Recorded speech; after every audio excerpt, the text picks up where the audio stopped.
Welcome guys to another video, and today I'm going to show you how to save a project on CapCut.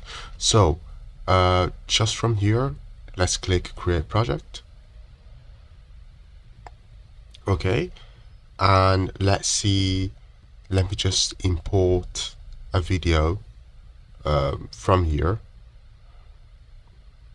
just so we have something to actually save for. And what you will notice is, if you go on your menu, there is actually no way to save. If you go on file, if you go on edit, if you go on layout, and that's because CapCut actually auto saves your project for you, right? And it does that every minute. So if you want to save your project, all you actually have to do is go on X, and your project is saved for you. Save to projects, right? So let's say we make a edit to it, right? Let's say we add some text here.